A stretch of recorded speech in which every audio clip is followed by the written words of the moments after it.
Thank you, everybody, for joining us tonight. Um, I am looking forward to our conversation in more ways than you'll ever know, but I'm thinking it's going to be really cool for everybody because we've got lots of people going to be on here and participating and sharing their input. Um, Thankfully, throughout the week, we had somebody, you guys know Fred Friday, who's joined us here a few times, sent an article, not an article, a conference talk by Elder Uchtdorf that was called Of What Matters Most.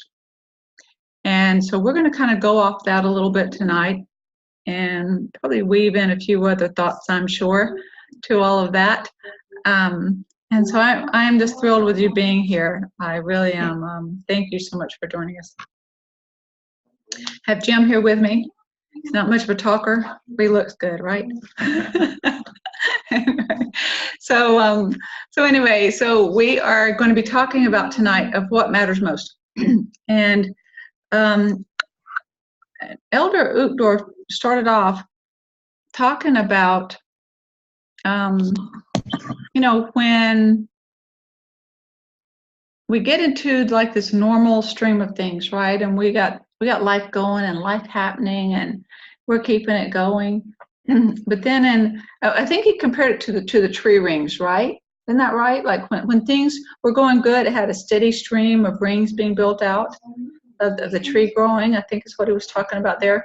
But then when it went through like hard times, when it went through some sort of turbulence or some sort of times, it slowed down a little bit, and the rings were not developed as quickly.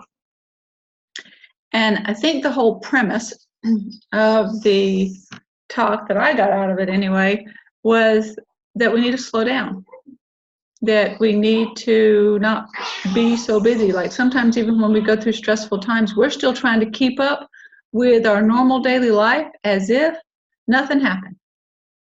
How many of you did that when you went through maybe a divorce or death of a spouse or whatever else? You're still feeling like, oh, I got to do this and I got to do that and I keep got to, and then whatever.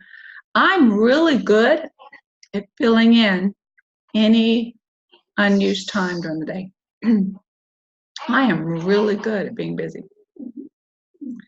And in that talk, he was talking about people who who are just busy and how easy it is just to be busy. And how he says for some people it's almost like that self-worth is tied to the to-do list. And as if that being busy is a badge of honor. And I know that for me, when I first became single, I overscheduled myself in so many ways. I was making sure that, even if I had to just run to the grocery store for something, that took some time. If I had to go to the church for a meeting or service project or whatever, I was on it. Because it makes it so that we don't allow, if you will, when you're that busy anyway, time to feel. And I know that I was using that as a way to avoid feeling things. And so this talk has really hit home to me because I recognized that in myself. Now, through the years, I've gotten a little better at it. Notice I said a little. I'm still working on it. I'm a work in progress. But it's really easy to be busy, and it's really easy to to fill your time with things because the world will throw so much at you, and it's really okay to say no to some things. Anybody have any comments on that? All right, Jonathan. Yeah, when I was a mission leader, I was really busy and I occupied my time with all that stuff. And I still keep myself really busy, but I had this one missionary that said, take the analogy of Nephi and unstringing his bow so it didn't break. He says, if your bow is tight all the time because you're trying to do good things all the time, you need some time to unstring your bow and relax and take a perspective look at life and introspective look at life and relax once in a while. Because I'm super ambitious, so working 2 jobs all the time, and I like being busy like that, but I got the hint, and I made sure I took some time to maybe Netflix a few shows that I liked and relax a little bit.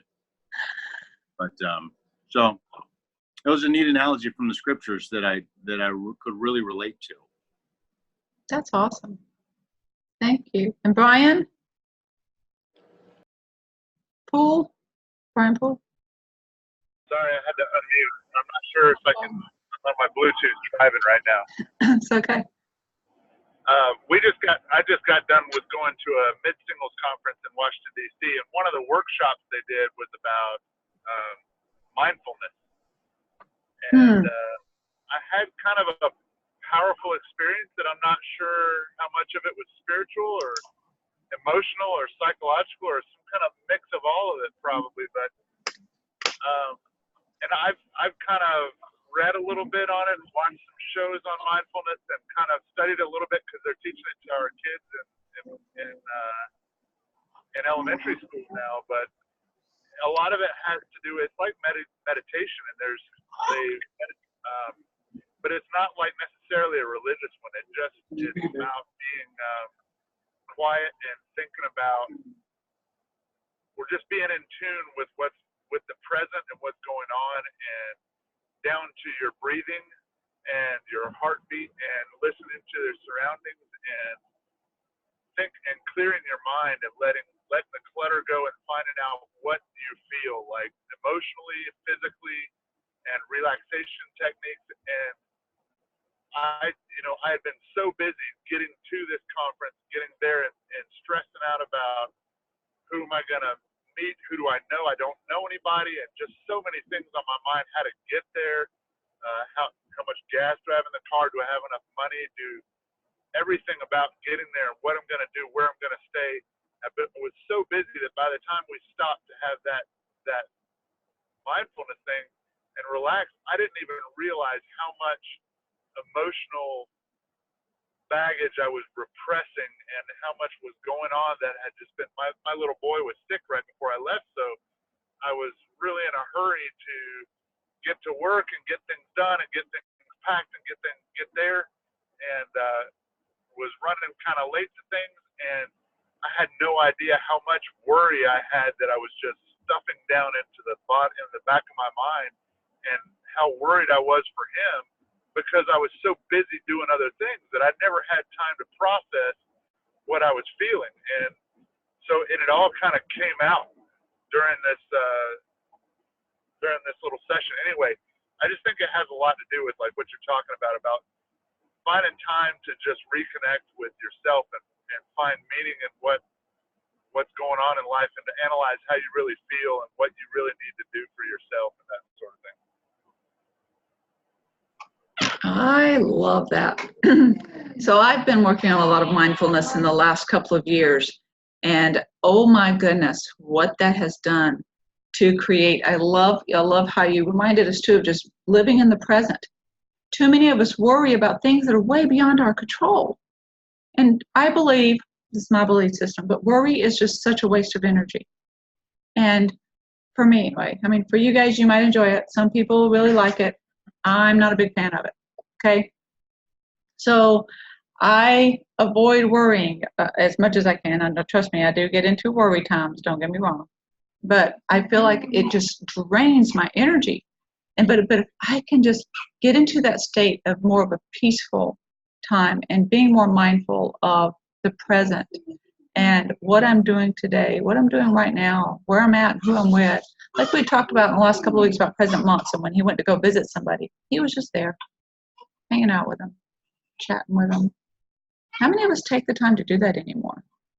I remember growing up and visiting my grandparents and just hanging out. There were no phones to look at. There were no one hanging on the wall. We just waited for it to ring. We didn't know who was calling. Yeah, I'm that old. Anyway, and there were like 3 channels on the TV. So it wasn't even like we had a lot, and that went off at like 10 o'clock at night. And it was like there wasn't a lot to hear my grandson in the background. It's like sweetest sound ever. Anyway, it is just amazing to me how we can put a lot of energy and a lot of time into worry and stress and whatever.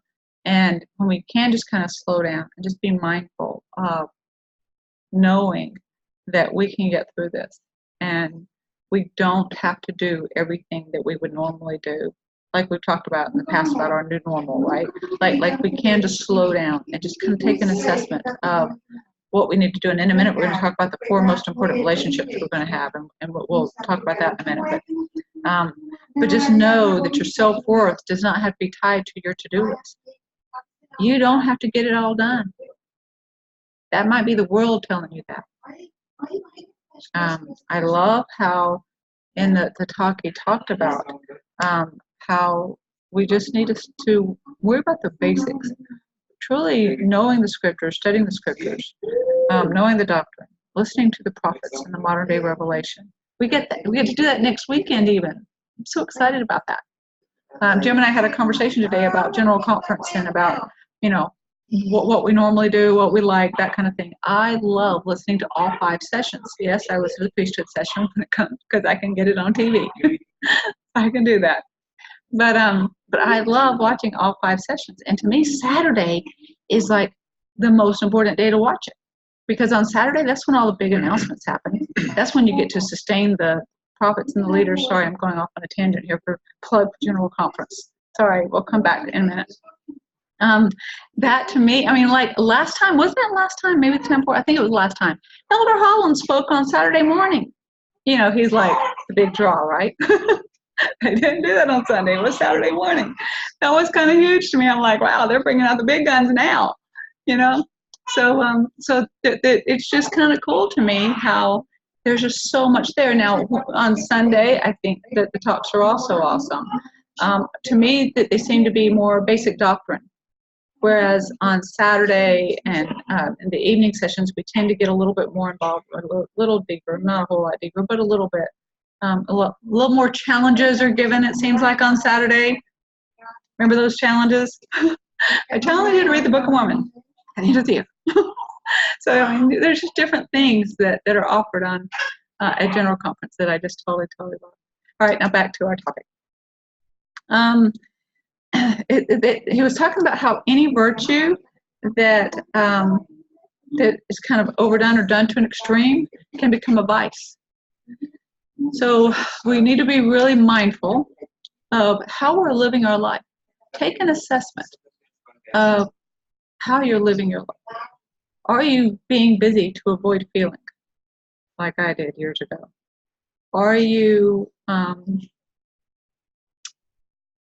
overscheduling yourself because of blank, whatever?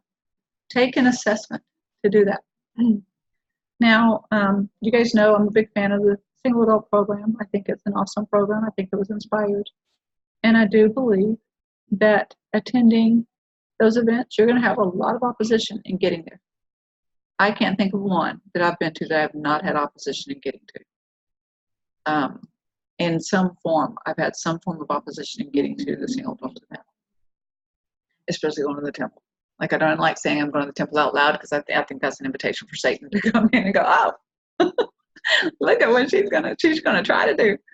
So anyway, there's just a lot of different opportunities that we're given for gospel learning, for service activities, for socialization beyond our wards in the Single Adult program, and a way for us to have friendships, to just kind of be in the present and just kind of de-stress and just have friends to talk to and to be around and get away from the cares of the world and then go back to what you have. So for me, it's been a stress relief.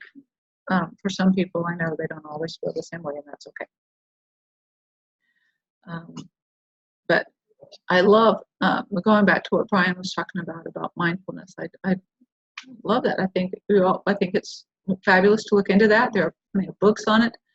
But if you don't want to buy a book, go to YouTube and just plug in mindfulness and do some research, because that is something that I believe that we all could incorporate into our lives. I avoided saying need, because what you need and what I need might be different, but I know I needed it. But being mindful of just who you are and being in the present, and how we live our life, and doing what matters most. And what matters most is making sure that we have connection with the Lord every day. Because if you think you can only have a connection with the Lord on Sunday and you're good, you're wrong. I'm opinionated, right? I'm just going to tell you straight up.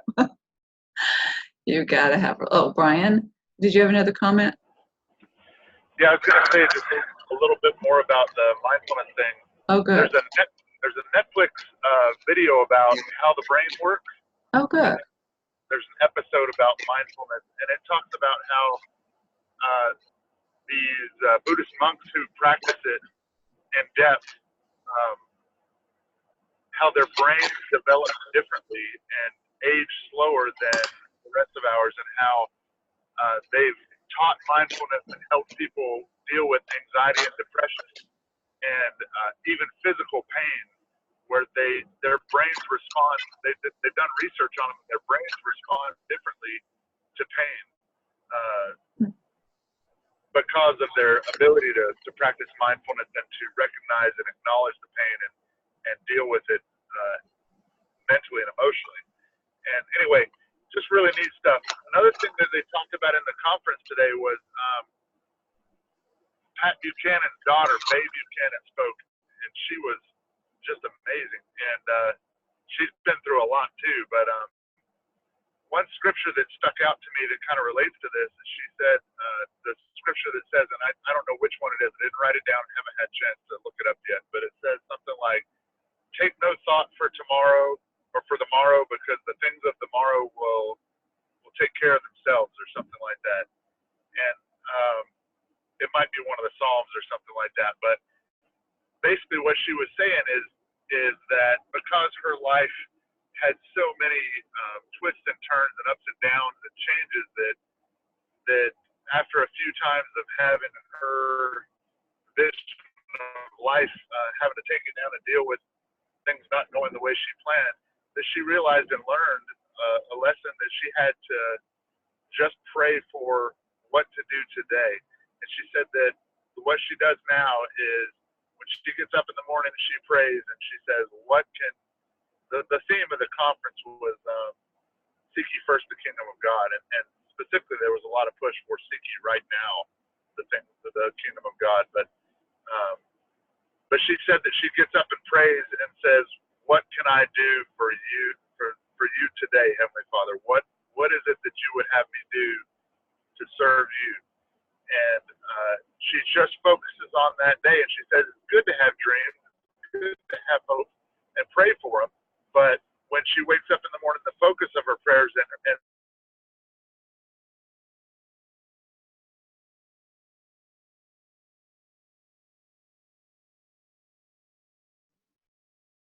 Did we lose you, Brian? yeah, am I back? I don't know. Oh yeah, you're back. You're back. You said the focus of our prayers was, what can I do today? What should I do today to serve Him? And that she seeks that inspiration. At the end of the day, she prays and says, have I done everything that I needed to do, or is there anything else? And then the next morning she takes the next day. She doesn't worry so much about the next day or the day after that, but that she tries to stay focused in the moment of what Heavenly Father wants her to do right now and today. That is so awesome. Wonder what life would be like if we all did that. That'd be kind of cool. That'd be awesome. What would you have me do today? I love it. Love it, love it. Anyone else have any other comments? Anything else you'd like to add to that? Brian, I really appreciate you sharing that.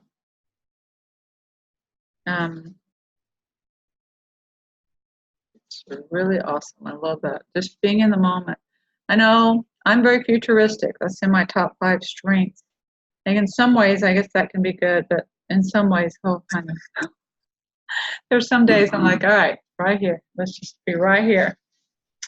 So it can be a bit much. So I appreciate that reminder, and I appreciate that. So Netflix, guys, should we do a watch party? Go watching How the Brain Works? I don't know. Might be a cool thing. I think we should do that. Watch How the Brain Works. Watch the mindfulness. do that sometimes. I think that'd be good for all of us. I know it'd be good for me to do because I've had so much going on. Oop, honey. So yeah. All right. So let's see my other notes here. All right. So in Elder Uchtdorf's talk of what matters most, he talks about the 4 most important relationships that we're going to have. And the number one, thankfully, Brian has already started that, talking about our relationship with the Lord. That should be first and foremost, our relationship with the Lord. Now, that's not what the world would have us to learn. The world thinks, oh, me first. You got to take care of yourself, right? How many times have you heard that? Take care of yourself first. Elder Uchtdorf says our relationship with the Lord matters most. We need to make sure that we open our hearts to the influence of the Holy Ghost. The second most important relationship, he said, is with our family. I would venture to say our spouse first, then our children. I've heard that before. I'm thinking we all have heard that. And then he said our fellow man. And he said our fellow man could be, reaching out to people that might be in need, serving them, seeking to understand them, looking for those that may look like they're feeling a little stressed or feeling a little down, and go up and talk to them and reach out to them. And he said the fourth one is with ourselves. I found that interesting in that order, for him to suggest that in that order, because, like I said earlier, we tend to be taught by the world that we put ourselves first. In my life, that does not work well. It doesn't feel good. It doesn't feel right. And I've had a few friends to give me a hard time about that. That's okay. None of you, just in the past. I love, though, that he brought up the fact that when we love ourselves, we're not going to put down ourselves. We're not going to be critical of ourselves. They said that there's a lot of people that have a hard time getting along with themselves, which, made a few people chuckle. But people who are critical of themselves and putting themselves down and whatever, you're not really going to get a lot from that. I'm a big believer in you don't build up what you put down. So if you're putting yourself down, you're not going to be built up. It's not going to motivate you to be better. Just like you can't put down a kid or you can't put down another person and expect them to be better. Because then all that does is put a wedge in between you and them. Or you and yourself. You and your spirit even. Because you're offending your own spirit if you're putting yourself down. All right, so is there anybody want to comment on any of those? We can go into those in more detail, or we can talk about other things if you've had other thoughts coming to mind.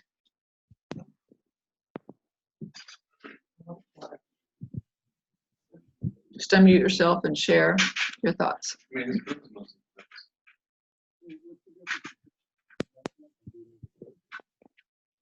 Jason, do you have thoughts you want to share? What's the difference between self-assessment and Ooh, I'm having a hard time hearing you. Am I the only one? What's the difference between self-assessment and what? being overcritical of yourself? Okay, so being overcritical of yourself generally happens over time, like consistently.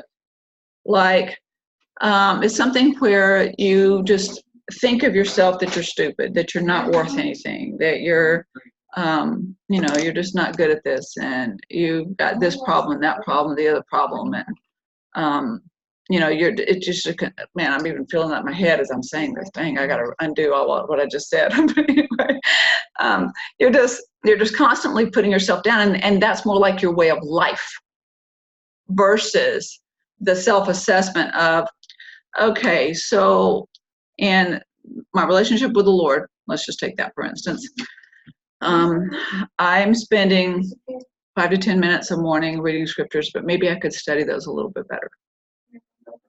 Maybe I could highlight things that are referenced with the Lord, or maybe I could whatever, right? Like figure out a way to make that better.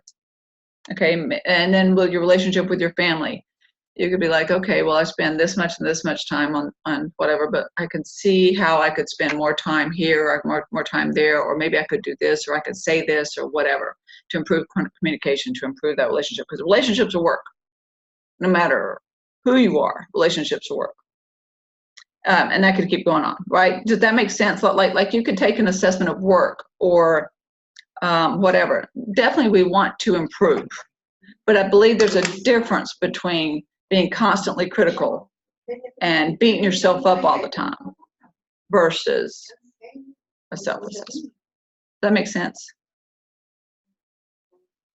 It does. I think that because when you work, you usually get an annual review, and I've give annual reviews to people who work for me.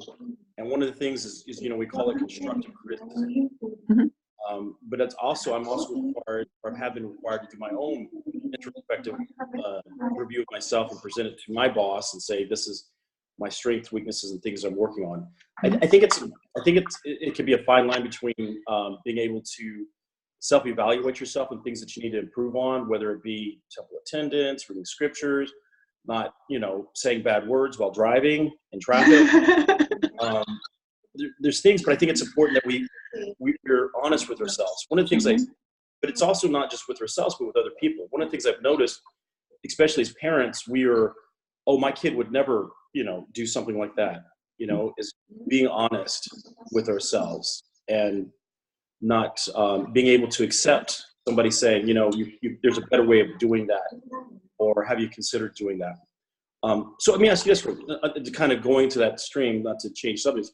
So how do you tell somebody, hey, so you're in a relationship, so how do you tell the guy next to you, you're an idiot today? And you're lucky that I don't take a hammer out and knock some sense into you. So how does that communication process go? Because we're talking about oh yeah, I put him on the spot. The other thing is staying busy versus relaxing. Whenever I'm happiest is when I'm busy. Now, depending on what I'm busy with doesn't mean I'm having to run a marathon every day. Sometimes busy is just being relaxing and having fun and sitting down with family and talking. But I do notice that I am happy when I'm busier. Amen. I am too. I cannot stand just sitting around doing nothing. That's not going to happen. But what I do with that time is different, and I don't have to rush through it, right? Like sometimes I can take my time in spending time with my kids. I can take my time in whatever I'm doing, and I'm in the moment. Okay, so back to your question on how I talk to him. I'll talk to anybody, really. If I have an issue with anybody that I feel like we need to work out something, I use what's called the sandwich method. Think of an Oreo cookie, okay? You got the 2 cookies, and then you got the cream on the inside, right? So the cookie is so you think of, or even a sandwich, you got 2 pieces of bread and what's inside, it don't matter. Whatever, but I call it the sandwich method. And what you do is you're going to start off telling what you really love about them, appreciate about them, grateful for them about whatever, right? And you're going to be honest, and you're going to mean it. You're not going to sugarcoat this. You're not going to, put in fluffy stuff. You're going to mean it. And then you talk about the issue at hand. And I'm going to give an example of this in a minute because I've got a great one. And then you end it with, again, something really good about them and something you appreciate them about, whatever. So a few months ago, my daughter-in-law in Idaho, my other son, she and I were doing a video call, and she said, I need to talk to you about something. And I'm like, what's going on? She's like, nothing major. I just need to tell you. She said, Jeremy spends a lot of time playing video games, and I feel like he's ignoring me. And I don't know how to tell him. She says, I tried to talk to him about it, and he says that he'll spend more time with me, but he doesn't. How do I talk to him about that? And so I told her. I said, here's how you do it. And I taught her the sandwich method. I said, you go to him and you just say, hey, babe, I really love you. I think you're an amazing man, and I know that you work hard for our family. I mean, he does. He works as an electrician, and he's out 12 hours a day. And I understand that you need downtime at night. I totally get that. Totally okay with it. But lately, I've been feeling like you're neglecting me, and you're not spending a lot of time. I'm not feeling the attention that I'm needing from you. But I know that's not what you mean to do. And I think you're an amazing husband. I mean, you do this and you do this and you do that. But do you think that maybe, we could spend an hour at night and just you and me, no video games, and we're spending some time together. And She almost cried. I think she did cry while I'm explaining this to her. And she's like, yes, that would totally work. Because at the end of it, I said, now, does that feel like you just attacked him? She said, no. I'm like, awesome. You're telling him how you feel about him truthfully, an issue that you need to work out, and then you're ending it again with telling them how you feel about him. And they did that, and well, now they're pregnant. But they were going to have a baby now in December. So it worked. But anyway, but it's just something. A lot of people don't really understand how to resolve issues in relationships without necessarily tearing somebody down and pointing the finger of, you always do this, or you never do this, or this is what you need to do, or whatever, right? And when you can approach that person that you love and you care about in a loving, caring way, that issue can be resolved without having to put a wedge in that relationship. So that's how I do it. And I was taught that years ago, and I've used that in so many relationships, friendships, my kids, everybody in it, and it helps really well. Okay. Thank you. That's awesome. I appreciate that. Paula, can I add in there? I think for some people, especially when they're still really raw from a breakup or haven't quite worked through everything, talking to them like that would be very uncomfortable because you're very, very vulnerable. And so I think that we have to be mindful of the things that we're bringing in or that we are keeping with us when we're going into a new relationship, and be very honest with the person that we care about and are trying to develop a new long-term relationship with, and say, hey, this is a trigger for me from a previous whatever. We need to talk about this. It's an us problem, but I've got to ultimately work through it. And I think if we accept ownership of what we bring in, that's really important. We're not asking somebody to solve that problem for us, but we're just asking them to be mindful of the fact that that's a soft spot for us. So I think that, I can speak to Jason because, being with Jonathan is very different than any relationship I've ever been in. I've never been comfortable talking very vulnerable to somebody like that before. And it takes a lot of effort for me to open up and be that vulnerable all the time. And for him to be that vulnerable with me as well. So I think it's something that we have to practice and learn. And if we practice it, like you were saying, in our friendships, certainly will help as we, start to develop a special relationship with someone. Thank you. I appreciate that. When I started using that method, it did not come easy. And it did not always come out right. I've been doing this for a few years. That's how I can do this.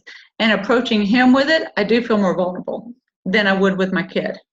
My kid's not going to go anywhere. Him, I could hurt, and I don't want to do that.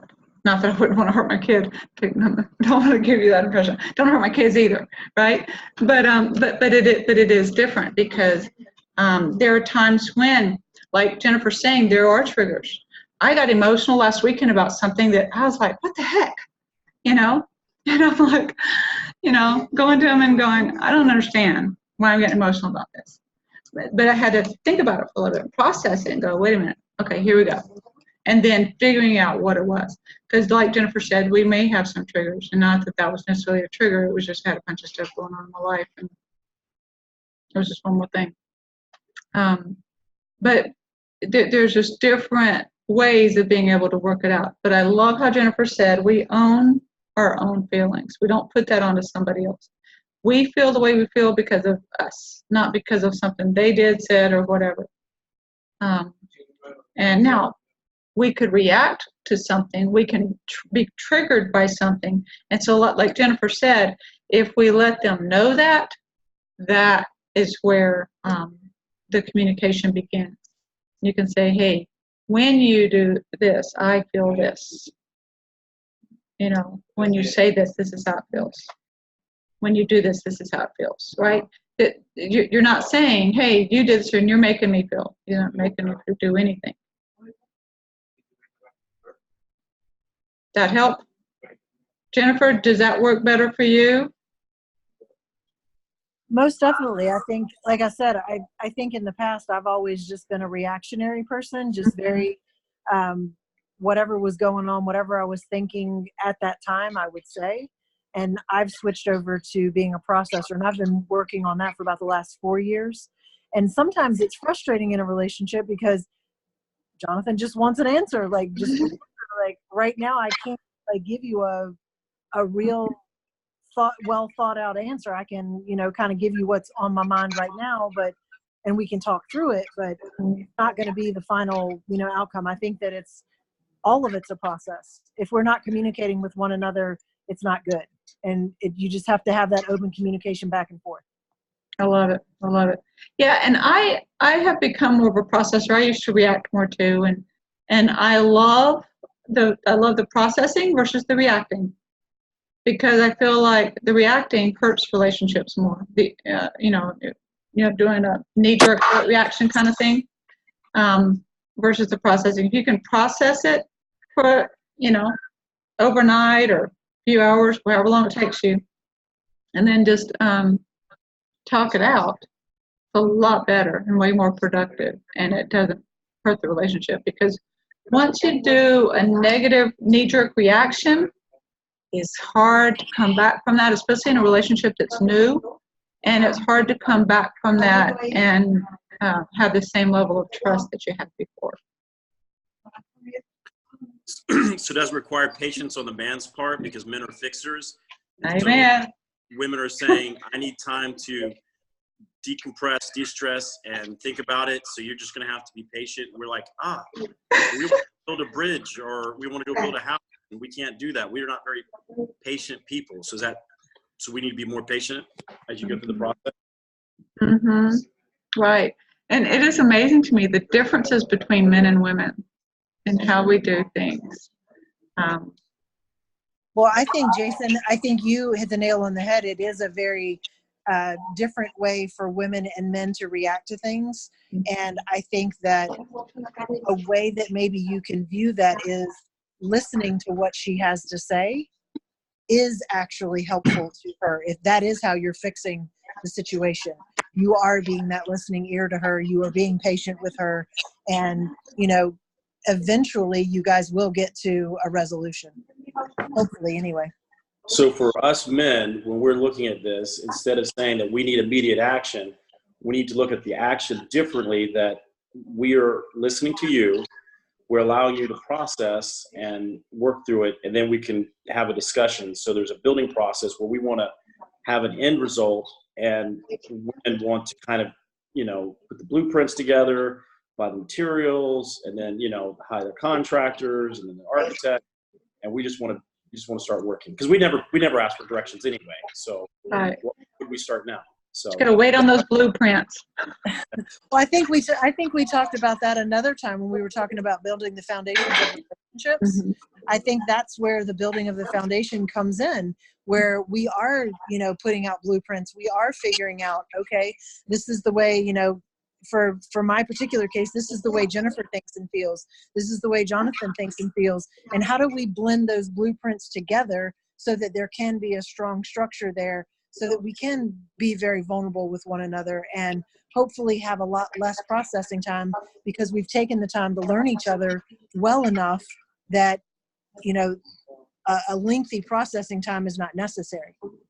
So coming from a man's perspective, when you're having a disagreement, would it be too much to ask when you go through the process to begin to say, hey, I know I'm ticked off at you right now, and you've done something stupid, but I care about you. We're fine. We're okay. We just need to go through the process, to give that reassurance at the beginning of the process, so there's no feelings of unsettlement.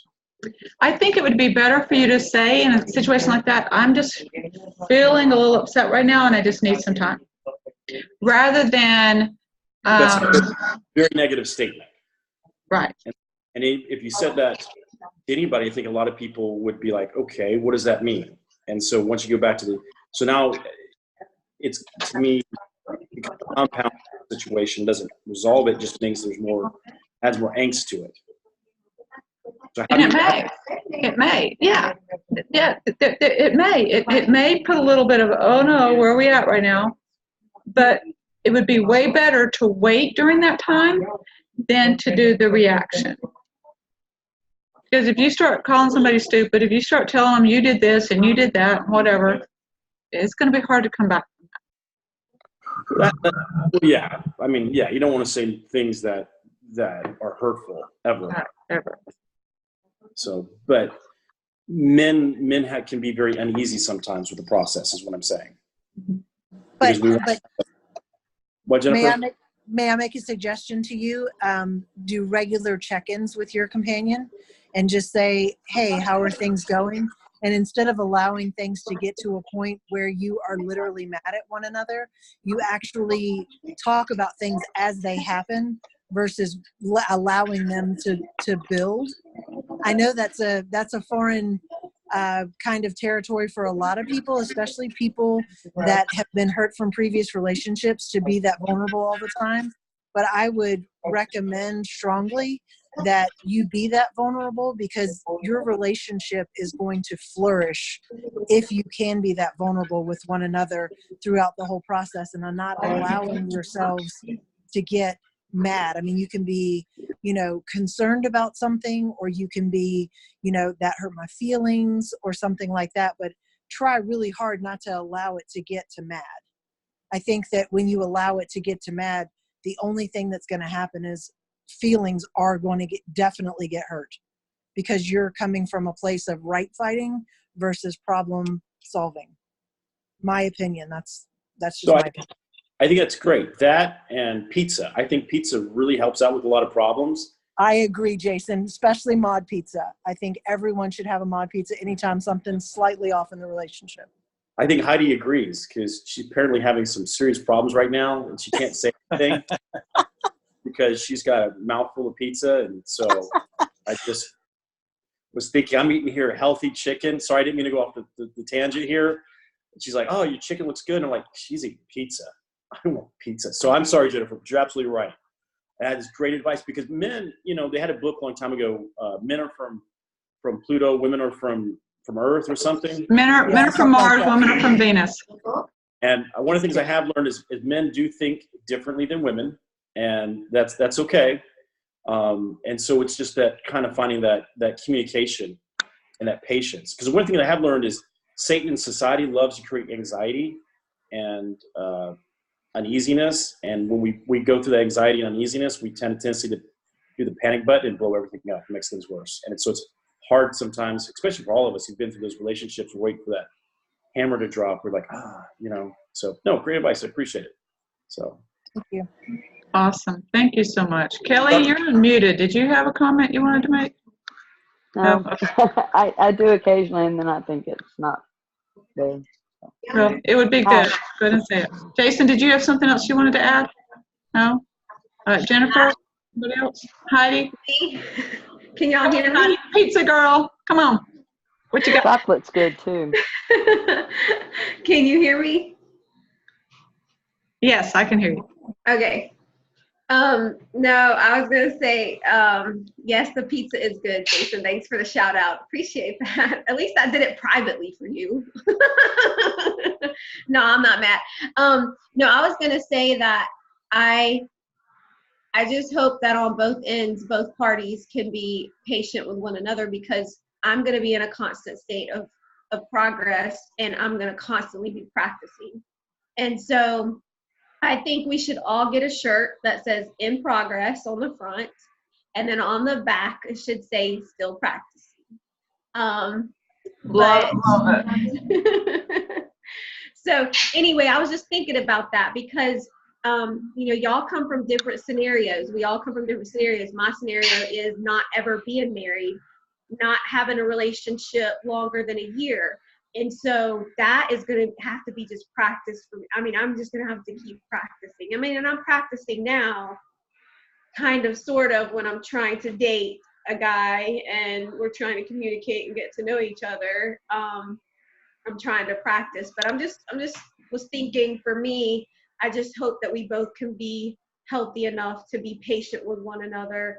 Because when I get married, it's going to be a whole new ball game for me. I'm not going to have really any kind of anything to go by other than the 3 divorced marriages that I saw my mother go through, and they weren't good. So, Do you know what I love about what you just said?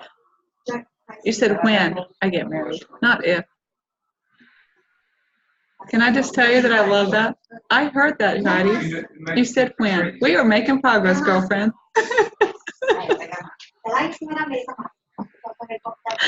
I love it. That is so funny. That is so funny because I just told my kids, my daughter had a friend over and I kind of tossed my phone and said, I'm done. I'm done. I'm never getting married. I'm not doing this anymore. I'm done. I just said that. I can't believe I said that. You caught it.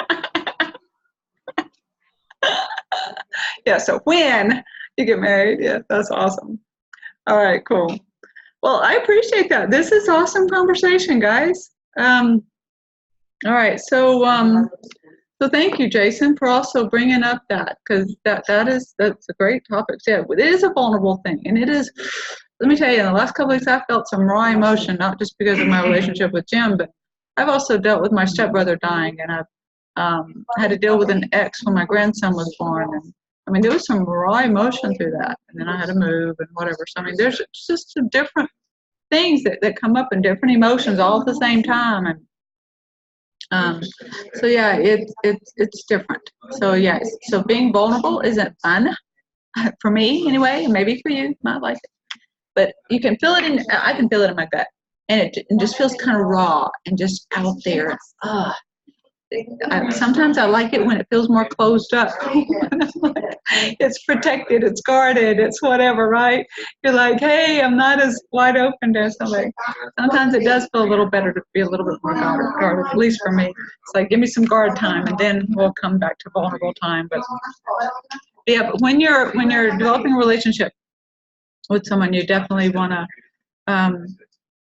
let the Holy Ghost be your guide. Allow that vulnerability, and know, just like Jason and Heidi were saying, it's a progress. You've got to, and everybody's different. Everybody's going to be different in the way that you work things out, but you own your emotions. It's not someone else that's putting those on you. I can't stress that enough. So one of the things that I wanted to mention too is when we're vulnerable with one another, you're actually more attracted to one another. Like that, because I feel that way anyway, because I think that there's something special there when you can be that vulnerable with somebody, and that whole fear that Jason was talking about, it kind of goes away because you're equally vulnerable with each other. And the other point that I wanted to bring out a little bit ago that I just never went back on, was we can practice with each other. We don't have to be in a guy-girl relationship. We can practice with our friends and our family so that when we are in a relationship, we can be ready. I love that. I love that even like during the webinars that we can do that here too. Like, because we don't always agree on things, which I love, right? I love that we don't always agree, but we do it hopefully in a more tactful way of disagreeing. And sorry, I've got grandsons and my son and my daughter-in-law and all that here, so I'm trying to mute when I'm not talking. Okay, Brian Pohl, you had your hand up? Yeah, there was another little workshop at the conference that talked about a little bit about vulnerability. We've talked a lot about that here, and we've actually talked about it. It dealt with the relationship attachment model too. But he's actually a therapist.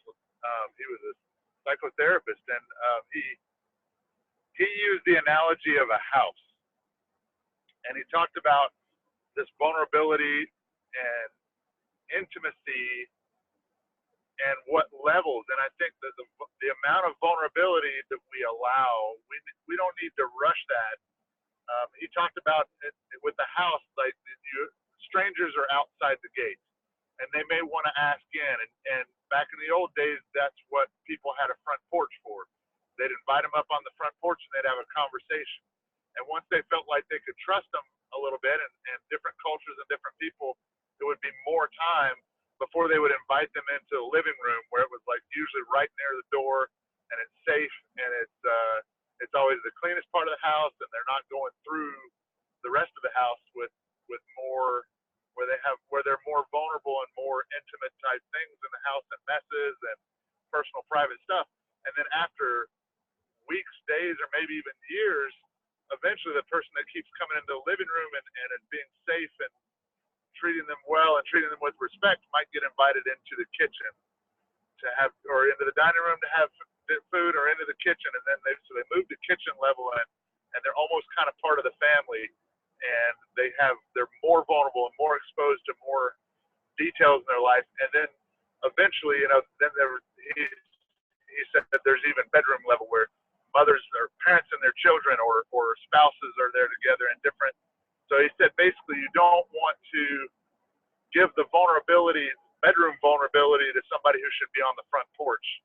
That you need to, and it's not just the intimacy, but I think that vulnerability, we need to moderate that based on the level of intimacy that we have with the person, or the level of trust that we have with that person. Sort of like the relationship attachment model that we've been going over a lot. That's awesome. I love that. I love that reminder of the relationship attachment model too. I know we've covered that a few times throughout our webinars, but that's always a great one to review. So I appreciate that analogy with that, Brian. I appreciate the reminder. Thank you so much. All right, so and I totally agree. The level of vulnerability, you don't go from 0 to 60 and nothing. You just don't. It's a little bit at a time. Just like we've talked about development of relationships and how we do it and how we build that foundation, like Jennifer reminded us earlier. That's important. Take your time. There's no reason to rush a relationship. Eternity is a long time. So definitely take your time with that, okay? No reason to rush. You can develop whatever you feel right with the development of any relationship you're in. I'm not going to tell you how to do it because we're each on our own journeys. It's between you and the Lord. But definitely do an assessment of that and what you feel like would be healthy for you. Because in the beginning, it's going to be easy to want to rush something. But it's really important to just take your time and develop that relationship. And have a healthy relationship there.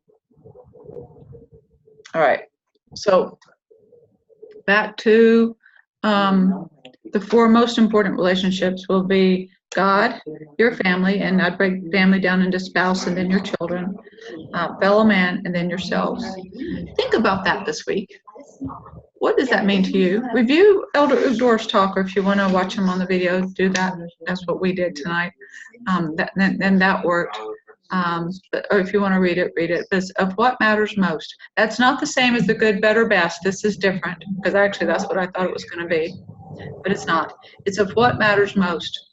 And what matters most in your life? What matters most in how you are dealing with different people in your life, different friendships, different levels of whatever relationships you have in your life, be it with parents, children, friends, church family, whatever, your dating life. Just what matters most, and just take the time, slow down a little bit, enjoy life. Life is meant to be enjoyed, not endured. And Elder Uzdorf gave a talk on that, people. Talk about how to endure it cheerfully, even.